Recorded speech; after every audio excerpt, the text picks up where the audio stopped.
En pleine tension avec la Corée du Nord. Les diplomates canadiens auraient d'ailleurs réussi à obtenir la libération d'un citoyen qui était détenu par le régime. Un pasteur canadien condamné aux travaux forcés à vie. En entrevue à CNN l'an dernier, alors qu'il était toujours détenu, il avait avoué avoir porté atteinte à la dignité du chef suprême de la Corée du Nord. Vrai faux aveu d'un pasteur incarcéré dans un pays où religion égale outil de propagande contre le régime. Les autorités nord-coréennes auraient finalement libéré le pasteur en raison de son état de santé.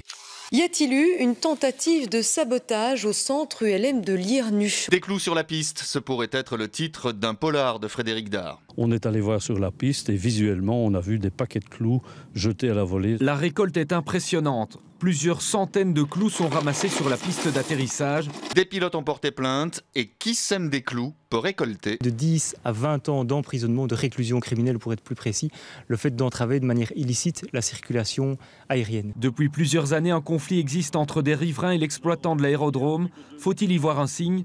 Aucune piste n'est exclue. On tue quelqu'un, c'est l'horreur. C'est l'horreur. Donc priorité au radar et aux piétons. Et oui, c'est bien connu, avant de traverser, il faut regarder à gauche puis à droite. Mais maintenant, c'est nouveau, on vous observe même d'en haut. Voici le nouveau radar. Grâce à ces caméras, il détecte les voitures qui, comme celle-ci, ne cèdent pas le passage aux piétons. Le piéton fait un petit peu n'importe quoi. Et puis certains automobilistes oublient un petit peu les passages protégés. Pour le moment, pas d'amende, mais bientôt. Les infractions seront lourdement sanctionnées, 135 € d'amende et 4 points en moins sur le permis de conduire.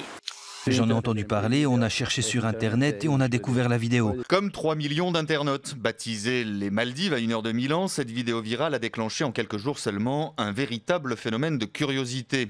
Autrefois petit paradis tranquille, aujourd'hui le Val Verzasca. On y vient par milliers. Jamais la vallée n'avait attiré autant de monde. Il n'y a pas que les voitures des particuliers, mais aussi de nombreux voyageurs dans les transports publics. La situation est devenue très chaotique.